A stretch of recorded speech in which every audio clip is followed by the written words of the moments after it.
seguir con respiratorio.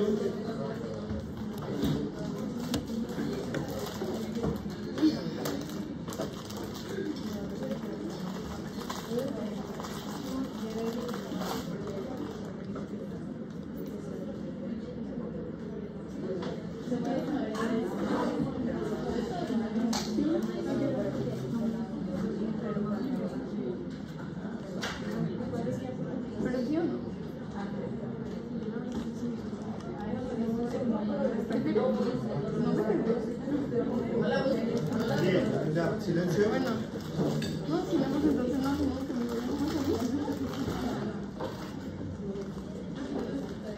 ahí nos quedamos, pero así ya lo habíamos visto. Bueno, aquí no agarra. ¿Qué? Entonces, estábamos hablando de la saturación con la que queda la hemoglobina con oxígeno en diferentes circunstancias como de reposo y ejercicio, ¿verdad?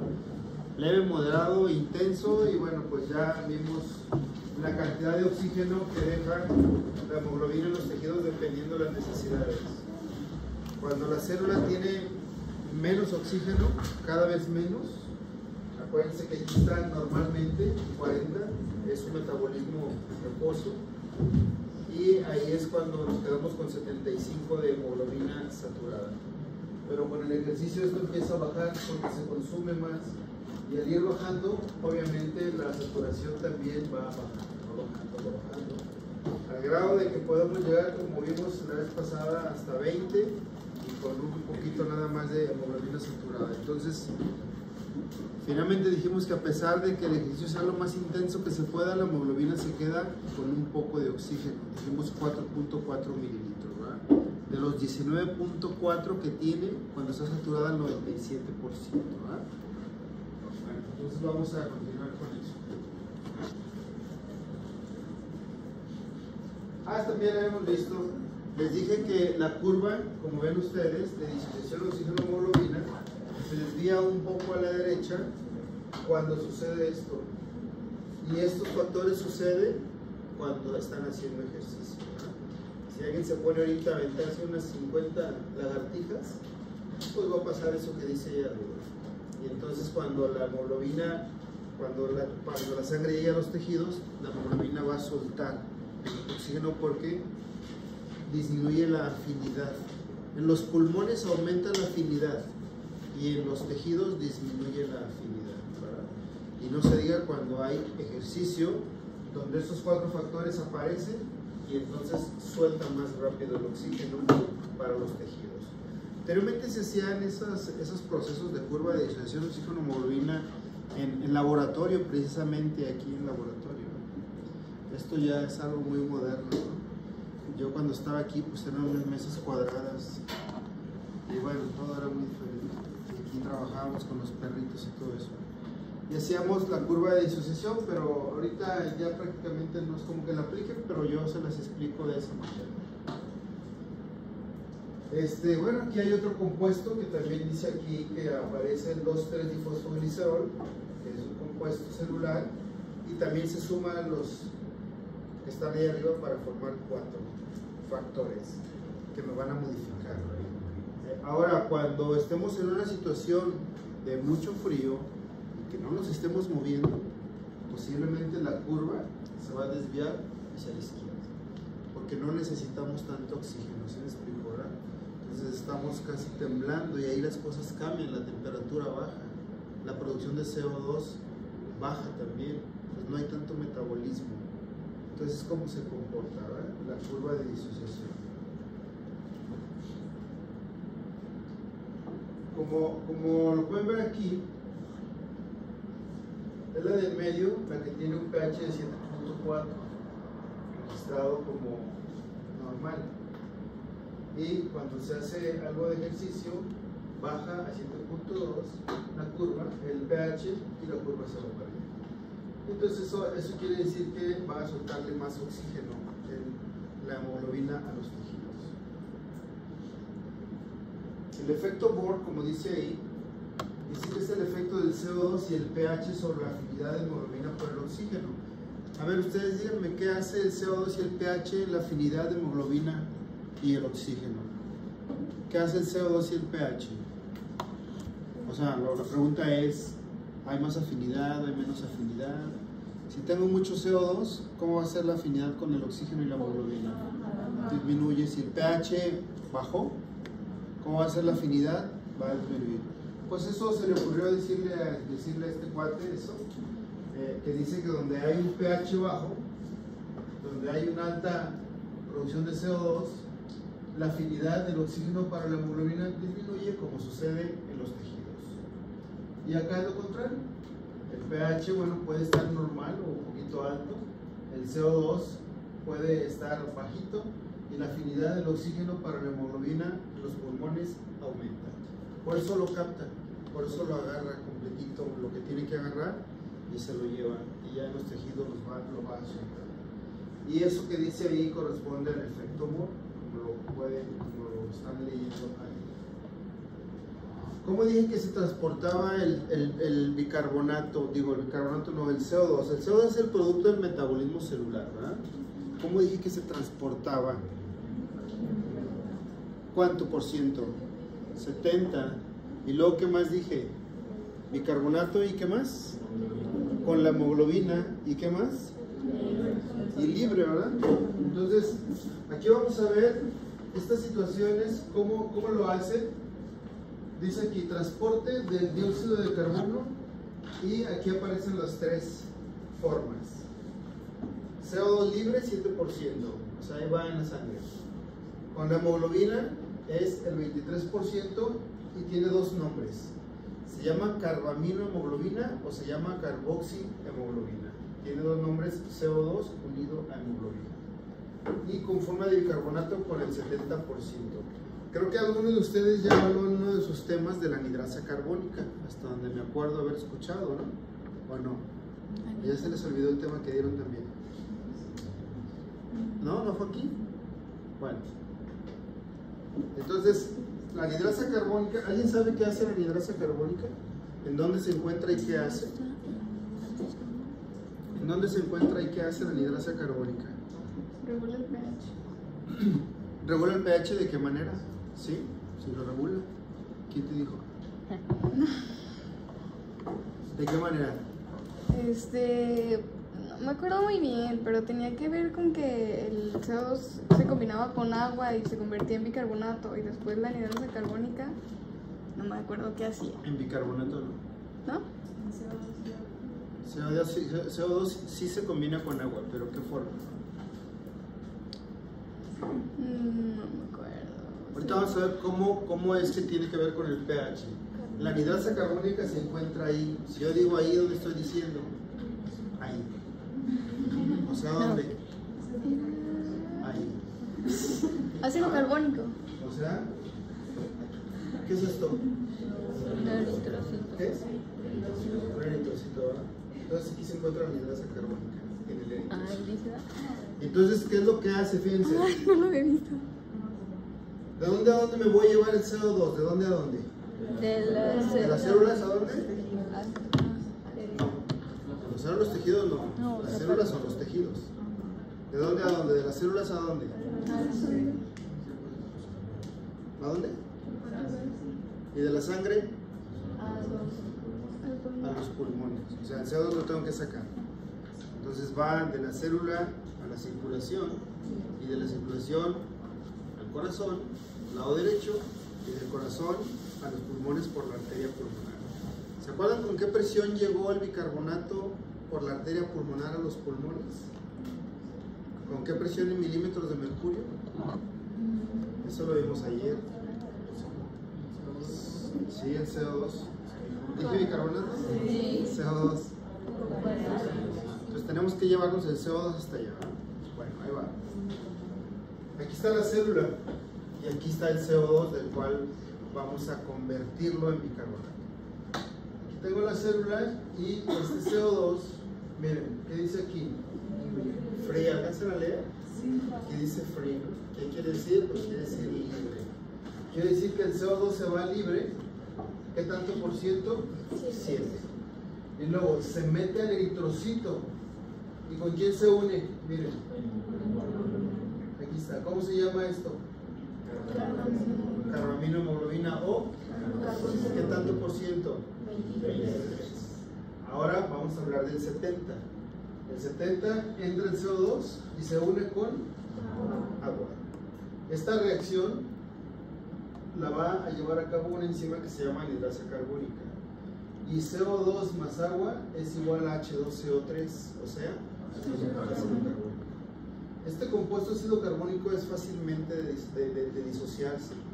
Y se va a disociar, le vamos a quitar un hidrógeno aquí, miren. Entonces me quedo con HCO3, que es bicarbonato, más un hidrógeno. ¿Sí? Así es como se disoció. Ya lo convertí en bicarbonato, ¿verdad? Este bicarbonato lo voy a sacar ¿a dónde? A la circulación. Y lo voy a cambiar por un cloroceno. Y el hidrógeno que me quedó aquí suelto, si yo lo meto a la circulación, ¿qué va a pasar? ¿Cómo se va a hacer el pH? Va a bajar, o sea, se va a hacer ácido. Entonces aquí hay una función amortiguadora de la hemoglobina. ¿Qué hace la hemoglobina? Lo agarra, miren. Agarra el hidrógeno y dice, yo me lo llevo para que no ande suelto ahí haciendo dagas en el plasma. Y se lo lleva con él. Y este eritrocito va a viajar hasta el pulmón. Y así es como va a llegar. ¿Hay alguna duda de cómo se formó esto? Bueno. Ahora, vamos al otro lado. Dice aquí, se transportan 4 mililitros de CO2 desde los tejidos hacia los pulmones por cada 100 mililitros de sangre. De estos, 0.28, es decir, el 7% lo hace disuelto y un 0.92, es el 23, lo hace con la molécula.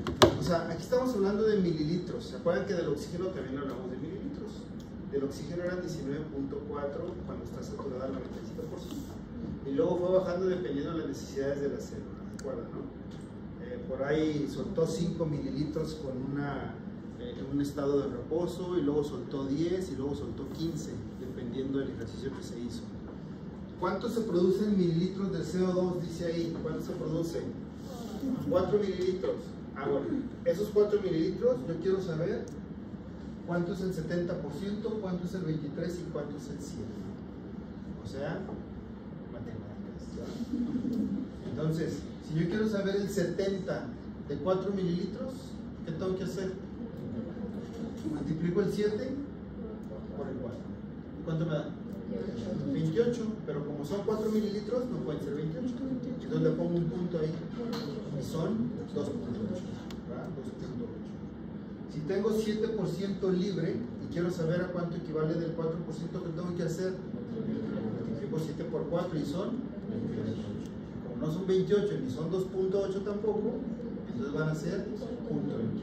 ¿Cómo parece? 0.28. Quiere decir que el 23%, pues ya lo tengo en 0.92 mililitros se va unido a la hemoglobina. ¿Sí está claro? Sí. Bueno, seguimos. ¿A dónde vamos a llegar entonces? Dice arriba. Bueno, arriba dice lo que acabo de explicar. El 70% del CO2, o sea 2.8 mililitros de 4, se convierte en bicarbonato por la enzima anhidrasa carbónica del eritrocito y cataliza la reacción del CO2 con el agua, convirtiendo en ácido carbónico. Está aquí. El ácido carbónico se va a disociar en bicarbonato e hidrógeno. El hidrógeno se une a la hemoglobina, lo cual lo hace como una amortiguación del pH. Y luego el bicarbonato se difunde al plasma y se intercambia por un cloro. Y de esa manera se va a ir para... Y también el bicarbonato en plasma, acuérdense que es parte de la fórmula del ácido base, ¿no? Hidrógeno, bicarbonato. Entonces, aquí agarramos el hidrógeno para que no haga ácido, y aquí metemos el bicarbonato para que actúe como un buffer también en la sangre, ¿no? Eso también lo vieron en bioquímica. Ahora, ¿a dónde me voy a ir con todo esto? A los pulmones. Y en los pulmones va a suceder exactamente lo mismo, pero a la inversa. Exactamente lo mismo, vean. Aquí tengo el alveolo, y aquí tengo el vaso sanguíneo, aquí tengo el plasma, y aquí tengo el eritrocito, ¿verdad? Entonces, ya llegamos acá, ¿qué va a suceder? Bueno, pues vamos viendo dónde está todo aquí acomodado. ¿Qué tengo aquí? La hemoglobina con el hidrógeno que agarró. Entonces el hidrógeno lo va a soltar. ¿Y a dónde se va a ir el hidrógeno? ¿El bicarbonato dónde estaba? En el plasma. se mete al eritrocito y se cambia por quién? Por el cloro, porque fue lo que hizo allá. Se cambia. Ya tengo bicarbonato en el eritrocito. La hemoglobina suelta el hidrógeno y se va a unir al bicarbonato. Y esta unión se convierte en ácido carbónico y vuelve a actuar la anhidrasa carbónica aquí. Y entonces hace que el ácido carbónico se disocie en CO2 y en agua. ¿Y el CO2 a dónde se va? Al alveolo y hacia afuera, ¿verdad? O sea, el CO2 ahí corresponde a los 40 milímetros de mercurio que habíamos dicho, los 45 que habíamos dicho. ¿Alguna pregunta? ¿Qué pasa con el agua? ¿Se queda en sangre? Pues el agua ya ves. Anda donde sea. O sea, anda adentro, afuera, en el intersticio, ósmosis, todas esas cosas. ¿No? Gracias. Entonces, bueno, ahí arriba dice eso. Ya en los capilares pulmonares el cloro sale del eritrocito y el bicarbonato entra.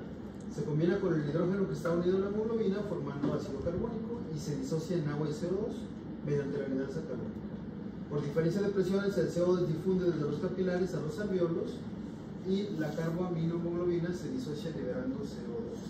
Ah, bueno, esto fue lo del 70%. Pero la carboaminohemoglobina, ¿a cuánto equivale? 23. Entonces también la hemoglobina lo suelta. Aquí está. Lo suelta también y el CO2 difunde al alveolo. Y bueno, por acá estaba, por aquí estaba el que viene disuelto en plasma. ¿Cuánto equivale? 7%, igual difunde al alveolo y entonces se sale con cada expiración que hagamos. Vamos a hablar del control de la respiración. El control de la respiración hay grupos neuronales, hay quimiorreceptores. ¿Qué es un quimiorreceptor? Ya hemos visto quimiorreceptores alguna vez. ¿Quién me dice que es un quimiorreceptor? ¿Qué es un quimiorreceptor y dónde está? ¿Dónde están? ¿Qué es? Según yo estaban en el bulbo. Ah, sí. Y como están en el bulbo, ¿esos cómo se llaman? O sea, en general el bulbo está en ¿dónde? Entonces, ¿cómo se llaman? Centrales. ¿Y si hay centrales? ¿Va? Entonces vamos a tener quimiorreceptores centrales y periféricos. Y ahí los están viendo, miren. Esto representa el callado de la aorta y ahí tengo quimiorreceptores. Y esto representa la bifurcación de la carótida en carótida interna y externa y ahí tengo quimiorreceptores. Y esto es el bulbo aquí. Entonces tengo centrales y tengo periféricos, ¿verdad? Vamos a ver cómo funcionan. Y vean cómo están conectados directamente a los pulmones. Ya vi que son, bueno, creo que eran 3 grupos neuronales. ¿Esos 3 grupos son quimiorreceptores? No, son neuronas que van a responder mandando señales. Van a recibir señales sensoriales y van a mandar señales motoras. ¿Verdad? ¿Y quién es el que les lleva la información? Los quimiorreceptores. A través de 2 nervios. ¿Cuáles son? ¿Cuáles son los nervios por los cuales lleva señal? Adelantándonos un poquito. El vago, ¿no? ¿Quién se les ocurre? ¿Quién? El vago. Pues el vago. Ya es que sean donde sean. ¿Y quién más? A un ladito del vago. Espina. Para abajo. ¿Abajo? Le diste para arriba. Dale para abajo.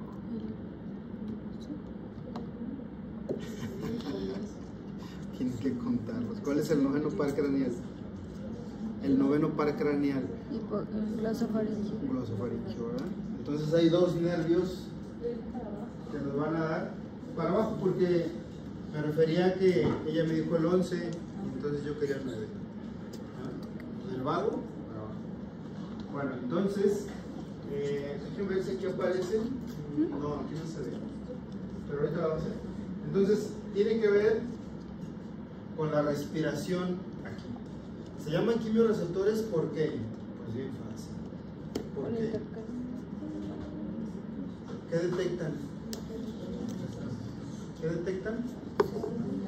O sea, es como decir agua pasa por mi casa, cata de mi corazón, que es el aguacate, ¿verdad? Y si digo quimioreceptores, ¿qué detectan? Pues sustancias químicas, ¿no? Receptores para sustancias químicas, ¿como cuáles? Pues como el CO2, como el hidrógeno y como el oxígeno, ¿verdad? Por eso se llaman quimioreceptores. Entonces, esos quimioreceptores se encuentran aquí y aquí van a responder por los nervios glosofaringio y vago y le van a mandar una señal acá. Estos van a detectar cómo está la sangre en relación al CO2 y al oxígeno y va a mandar señales. El centro respiratorio tiene grupos neuronales situados en el bulbo raquídeo y la protuberancia, o sea, en el tronco del encéfalo allá. Y tenemos quimioreceptores centrales, quimioreceptores periféricos y tenemos receptores directos en el parénquima pulmonar también, que van a reaccionar ante cuestiones de hipoxia o elevación. ¿Cómo se llama la elevación de CO2 en sangre? Fue una pregunta de examen del pasado.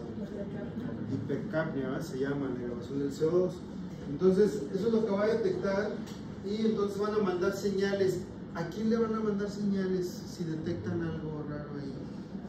¿A quién? ¿No? ¿Está bien? El bulbo. El bulbo ya llegó la señal aferente. Llegó la señal aferente de decir falta oxígeno. Ahora viene una señal eferente. ¿A quién? ¿A quién? Luego. Al corazón. ¿A quién? ¿A quién? Si falta oxígeno, la señal va a ser ¿qué? Aumentar. Bueno, sí. Eso es por otro lado, pero sí. Es por el lado del riñón. Fíjate que sí, no. Te voy a decir por qué sí, ¿no? Porque a lo mejor falta oxígeno para el momento y lo vas a recuperar y aportar. La eritropoyetina reacciona más bien cuando la persona tiene un problema de enfermedad y que la hipoxia va a ser crónica. La eritropoyetina tarda un rato en aparecer. Entonces, cuando sea crónica, como lo que dije ayer, pues creo que se los dije a ustedes, ¿no? Les dije que era un enfisema pulmonar de un fumador crónico que empieza a tener ruptura de alveolos, ese va a tener hipoxia. Entonces, ese va a tener eritropoyetina porque ya tiene mucho tiempo así. No, yo digo como una reacción más rápida, pero digo, sí funciona la eritropoyetina, pero a más largo plazo. Entonces, ¿a quién le va a mandar la señal? Pues va a aumentar la frecuencia respiratoria. ¿Y cómo aumenta la frecuencia respiratoria? Siendo que trabajen más los músculos de la respiración. Eso, los músculos, ¿verdad? Para allá va la señal. ¿Cuáles son los músculos de la respiración? Los inspiradores. Inspiradores, los intercostales externos. Ajá. ¿Cuál más? El diafragma. El diafragma. ¿Cuál más? Inspiradores. Ajá. Y ya no. Y Échale una mano. ¿Cuál más? ¿Cuál más? Esternocleido mastoideo. ¿Cuál más? el escapular. ¿Cuál? Escalenos. Escalenos. ¿Cuál más? Faltan unos por ahí. Los serratos anteriores, ¿verdad? O sea, así como están sentados ustedes, tranquilos, lo único que está funcionando para que ustedes respiren se llama diafragma, nada más, diafragma. Cuando el diafragma se contrae, ustedes meten 500 mililitros de aire, ¿verdad? Se llama volumen corriente eso, ¿no? Y cuando el diafragma se relaja, ustedes sacan 500 mililitros de aire en esas condiciones. Pero si yo le digo a alguien, ve y dale 3 vueltas al CUX y te vienes, entonces ya nada más se necesita el diafragma. Entonces ya necesita de todos los que acabamos de decir ahorita. Entonces el diafragma es el que se lleva el 75% de la chamba.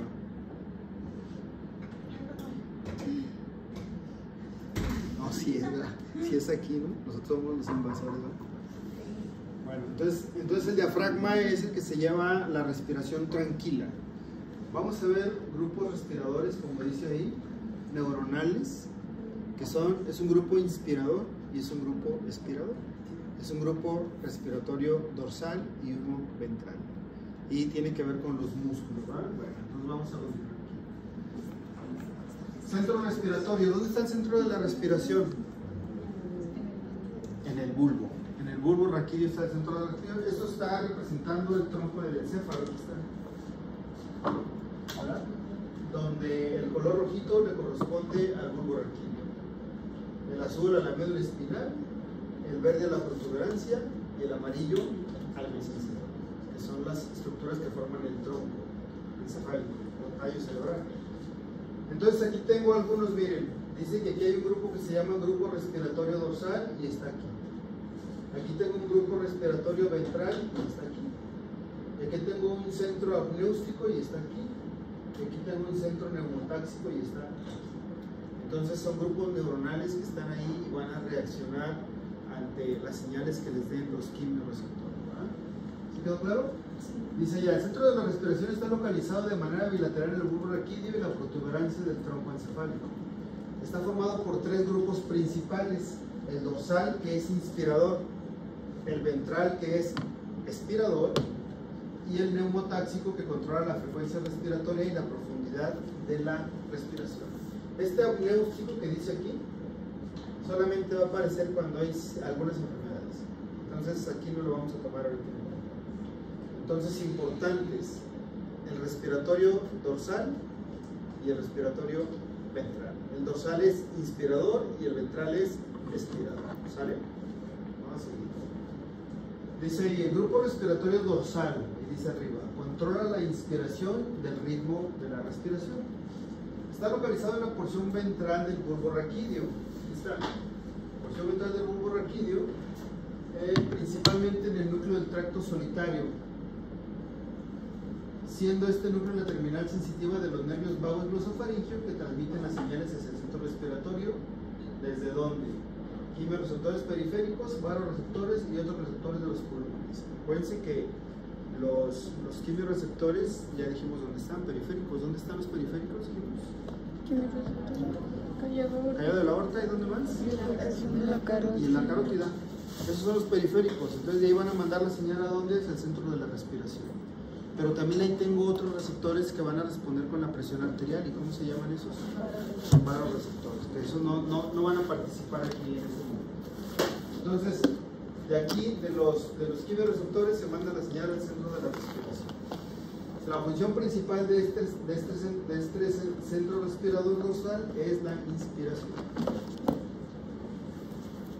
Tengo el mismo grupo respiratorio dorsal. Dice, genera el ritmo básico de la respiración. ¿Cuántas veces se respira por minuto? Más o menos como unas 14 a 16. 14 a 16.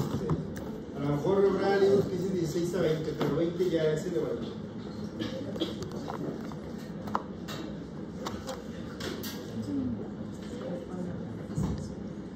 El problema es que aquí no hay.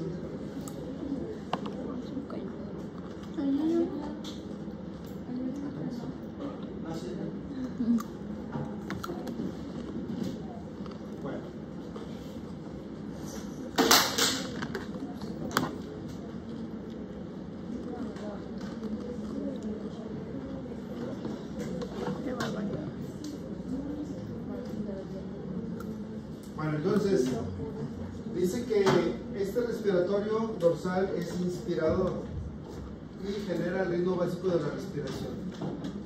Vean, ayer quien presentó respiratorio dijo cuánto duraba la inspiración y cuánto duraba la expiración. ¿Quién fue la que dijo eso? ¿Cuánto dura la inspiración? 2 segundos. ¿Y la expiración? 3, ¿verdad? Entonces aquí dice que en 2 segundos vamos a inspirar y a meter aire. Y en 3 segundos lo vamos a sacar. De tal manera que dura 5 segundos el ciclo respiratorio. A esto le llama rampa inspiradora. Rampa es como que vamos metiendo aire. Vamos metiendo aire, vamos metiendo aire, vamos metiendo. Llega un punto en que ya no vamos a meter aire. Y se corta. Y ese punto es aquí, y se corta, y entonces viene la expiración. Y luego volvemos otra vez a meter aire y volvemos a hacer otra rampa para arriba. Se vuelve a cortar y volvemos a expirar. Así durante 14 veces por minuto, más o menos. Entonces esto se llama rampa inspiratoria, así se llama esta parte de acá. Por eso dice ahí, la señal de rampa inspiratoria La señal nerviosa que se transmite a los músculos respiradores, principalmente, ¿cuál dije? El diafragma. Aumenta de manera continua a modo de rampa durante 2 segundos para inspirar y se interrumpe de manera súbita durante 3 segundos para expirar. Y se vuelve a generar otra vez. Entonces imagínense esa rampa, sube, baja, y así podemos seguirle durante todo el minuto. Lo que inactiva la excitación del diafragma y se produce la expiración. Fíjense bien, ¿eh? ¿Qué hace ese grupo respiratorio dorsal? ¿De qué se encarga? Inspiración. De la inspiración. ¿Qué pasa con... ¿Qué tengo que hacer para expirar? O sea, se activó el respiratorio dorsal. Y para expirar, ¿cuál se va a activar? Ventral. ¿Cuál? El ventral. Pues no. Fíjense que no. Porque yo les dije que con la respiración tranquila bastaba con el puro diafragma. Entonces, el dorsal, cuando se activa, inspira. Y cuando se bloquea el dorsal, se expira. ¿Sí está claro? O sea, no necesitamos del ventral en una respiración tranquila. ¿Sí está claro, verdad? O sea, el diafragma se contrae, fue porque mandó la señal el dorsal al diafragma e inspiró. Y si el diafragma se relaja, es porque el dorsal se inactivó y entonces expira. ¿Cuándo vamos a necesitar del ventral? Cuando nos pongamos a correr. Ahí sí le vamos a hablar al otro porque ya no se puede trabajar así de rápido. ¿Quedó claro, verdad? Bueno, ahí va. Entonces el dorsal es el de la rampa inspiradora. Vamos a hablar del ventral. Dice, localizado en la parte ventrolateral del bulbo, principalmente en el núcleo ambiguo. Son núcleos que están ahí en el bulbo raquídeo. Casi totalmente inactivo durante la respiración tranquila, es lo que acabo de decir. Ese no va a participar. Contiene neuronas inspiradoras y expiradoras y genera señales inspiradoras potentes a los músculos abdominales durante el ejercicio. Va a ser el momento en que va a trabajar este grupo respirador. Vamos bien, ¿verdad? Dice ahí, el centro neumotáxico. Es otro centro, aquí lo tenemos. Aquí está la protuberancia anular. Localizado en la porción dorsal de la parte superior de la protuberancia, transmite señales inhibidoras hacia la zona inspiradora cortando la rampa inspiradora. Fíjense bien. ¿Quién formó la rampa inspiradora? ¿Qué grupo de neuronas? El dorsal. Y llegó aquí. ¿Y quién corta la rampa inspiradora? Ahí dice. El neumotáxico es el que la corta. Y el neumotáxico la corta y entonces se expira. Se vuelve a activar el dorsal, inspira, el neumotáxico me corta la señal y se expira. ¿Sí está claro, verdad? Entonces ahí dice claramente. ¿Qué pasa si dice que una señal neumotáxica intensa? Una señal neumotáxica intensa, ¿qué va a pasar con la frecuencia respiratoria? Va a aumentar, porque va a cortar la rampa muy rápido. ¿Va a aumentar hasta cuánto? Ahí dice, hasta 30, 40 por minuto. Ahí dice. ¿Ya lo vieron, verdad? Sí. Y una señal débil del centro neumotáxico puede reducir la frecuencia respiratoria de 3 a 5 veces por minuto.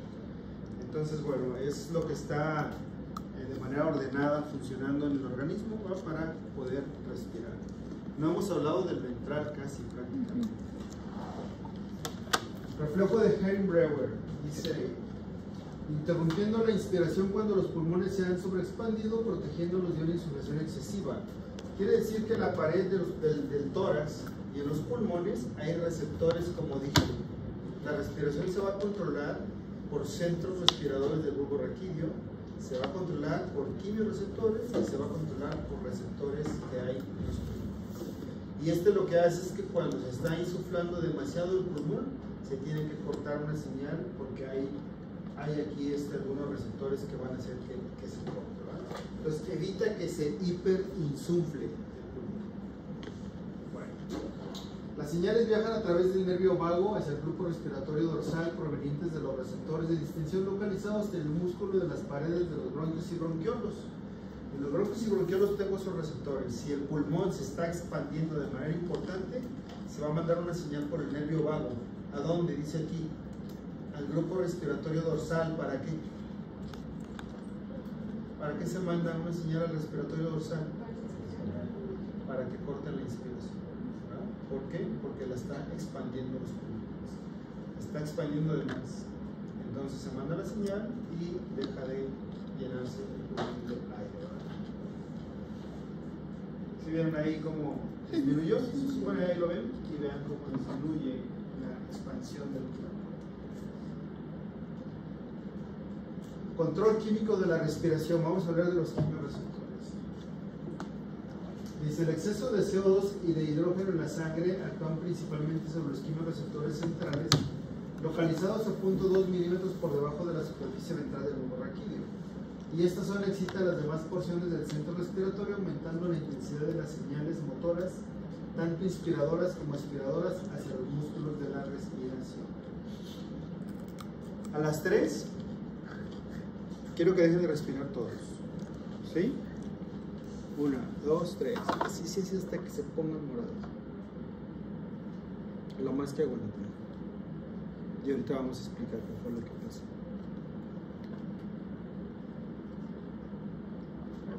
Tú dejaste de respirar, estás comiendo.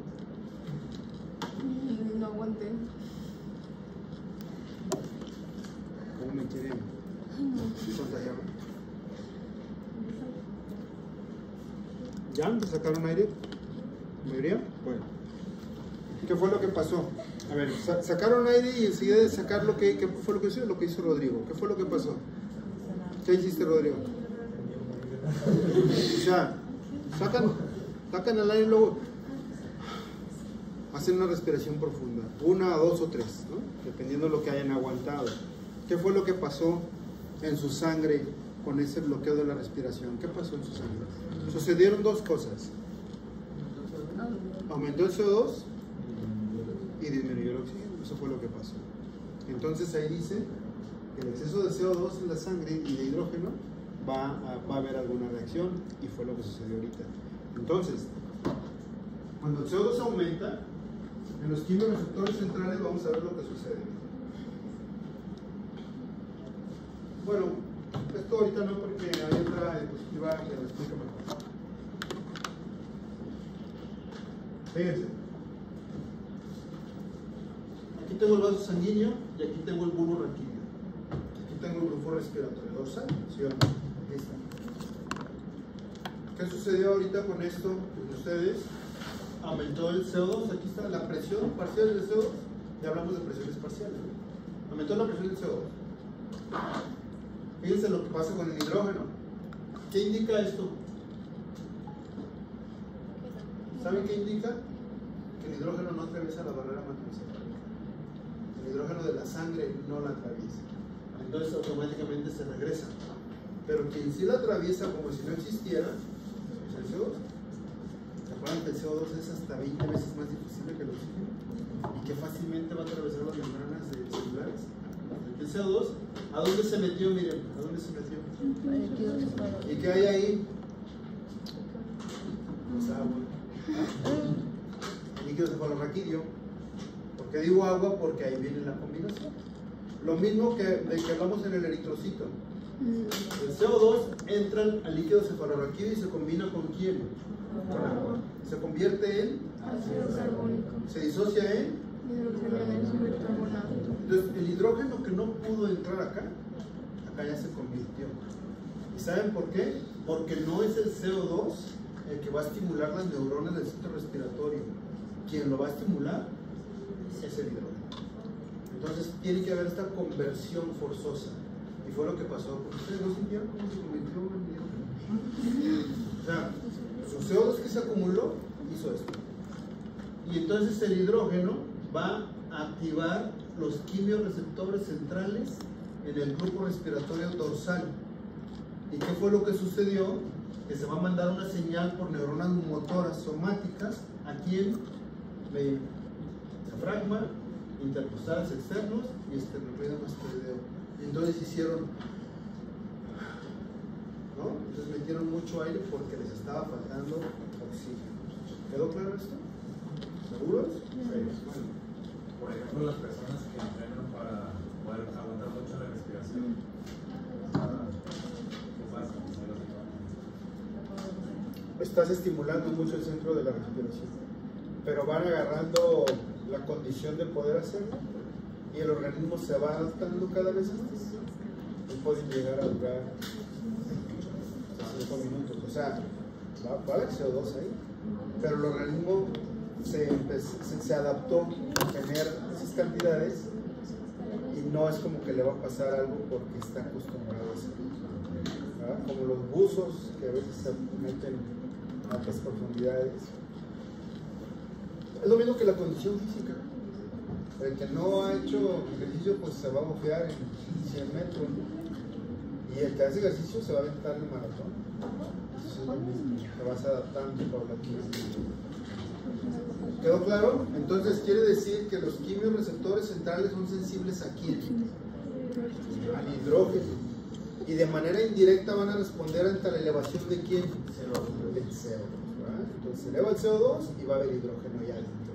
Y es el responsable de picarle a las neuronas y decirle al grupo respiratorio dorsal, manda señales motoras para que el diafragma y todos los demás inspiradores se pongan a chambear. Y entonces aumenta la frecuencia respiratoria. Eso que hicimos ahorita fue tranquilo, ¿no? Hasta ustedes quisieron aguantarlo. Pero si hay una necesidad de que están abajo del agua, se cayeron de la banana y entonces ya están abajo, ¿cómo van a salir? ¿No? Entonces, eso es lo que sucede pues aquí de manera tranquila. Ahora, el aumento de la ventilación es para compensar lo que ocasionó todo esto. O sea, para aumentar el oxígeno que nos disminuyó y para sacar el CO2 que nos aumentó en la sangre, ¿verdad? Y creo que no está complicado. Y ahí dice lo que acabo de explicar. Miren, aquí se ve bonito otra vez. Capilar, los eritrocitos, el CO2, la barrera hematoencefálica, el líquido cefalorraquídeo, el agua, la hidrasa carbónica, ácido carbónico, bicarbonato, hidrógeno y quimiorreceptores centrales. Y esos son los que están ahí en el bulbo raquídeo. Acuérdense que al bulbo raquídeo también le decían médula oblongada hace muchos años. Aquí aparece todavía. Y hay quienes le dicen al líquido cefalorraquídeo líquido cerebroespinal. También lo van a encontrar. ¿Alguien lo entendió? Ahora vamos parecidos con el control químico. Ahora vamos con los periféricos. Miren, ¿cómo se llama esta parte? Callado de la aorta. ¿Y qué tengo aquí? Quimiorreceptores periféricos. ¿Cómo se llama esto?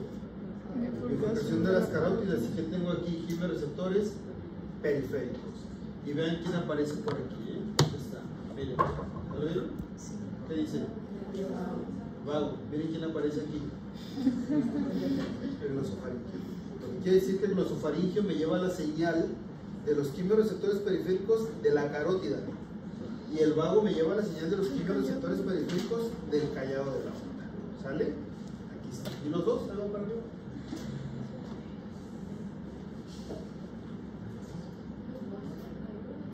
¿Y a dónde van? Pues al bulbo raquídeo. Son los que chismearon, ¿no? Ahorita que ustedes hicieron eso, bajó el oxígeno y subió el CO2, y son los que captaron aquí luego, y son los que chismearon acá. Algo está pasando, y entonces manda la señal motora. Oxígeno estimula los quimiorreceptores periféricos. Dice, los periféricos están localizados en los cuerpos carotídeos y envían fibras aferentes que pasan a través de los nervios de Erin al noveno par craneal y de ahí a la zona respiratoria. Fíjense bien. Se dice que este pedacito de nervio de aquí a aquí le llama nervio de Erin y este es el glosofaringio. Entonces dice que este le lleva la señal al glosofaringio y ya el glosofaringio ya va a llegar al bulbo raquídeo. O sea, ya apareció otro nerviecito que no lo habíamos mencionado y se llama de Erin. Y luego dice ahí, los quimiorreceptores de los cuerpos aórticos están en el callado de la aorta y las fibras aferentes pasan a través de los vagos, eso ya lo vimos, a la zona respiratoria vulvar dorsal. Responden a bajas concentraciones de oxígeno en la sangre, pudiendo aumentar la ventilación al doble cuando la PO2 es de 60. ¿De cuánto debe ser la PO2 en sangre? ¿De cuánto debe ser la presión de oxígeno en sangre? 96. La arterial. 95. Fíjense lo que dice acá. Si baja 60, pues es una señal muy severa. Entonces va a mandar potentes señales respiradoras para que los músculos se muevan demasiado, ¿verdad? Pudiendo aumentar la ventilación hasta 5 veces. 5 por 15. 15 veces respiramos por minuto. 5 por 15. 75. Entonces imagínense una frecuencia respiratoria de 75. Si quieren hacerlo en su casa, háganlo y miren para que vean cómo van a estar. ¿Ah? 75. Muy raro. Bueno, entonces seguimos. Entonces, el oxígeno, ¿quiénes responden ante el oxígeno? Los periféricos. Los periféricos. ¿Quiénes responden al hidrógeno y al CO2? Los centrales. Ahí hay una diferencia. Dice, el hidrógeno y el CO2 excitan los mismos receptores periféricos aumentando la actividad respiratoria y este efecto es una séptima parte del efecto que tienen los centrales. O sea, dicen que sí responden los periféricos ante el CO2 y el hidrógeno, pero dicen que es una séptima parte de lo que responden los centrales. O sea, digamos que es un efecto débil, ¿verdad? Pues aquí responde más el oxígeno, las concentraciones de oxígeno. La estimulación de los quimioreceptores periféricos es 5 veces más rápida que la central. Esto podrá ser importante en el aumento de rapidez de la respuesta al CO2 al comienzo del ejercicio. O sea, vamos aquí aclarando unas cositas. Aquí responde ante qué estímulo. Estos. Ante cambios de la concentración de quién? De oxígeno. Acá responde ante cambios de la concentración de quién? Del hidrógeno y del CO2. Pero dice que aquí también responde ante hidrógeno y CO2, pero 7 veces menos. Pero lo que sí dice es que responde más rápido que el central. ¿Sí? O sea, responde 7 veces menos en potencia, pero es más rápido que el central. Entonces por eso dice aquí que a lo mejor cuando se empieza a hacer ejercicio y se empieza a acumular el CO2, responden rápido estos y van a tener la señal de aumento de la frecuencia respiratoria y respondieron al CO2. No sé si quedó claro lo que estoy diciendo. Responden con baja potencia, pero más rápido al CO2. Puede ser que sea una ayuda para el inicio del ejercicio, como cuando empezamos a correr. Bueno, sigo. Vamos, ya se acabó. Digestivo.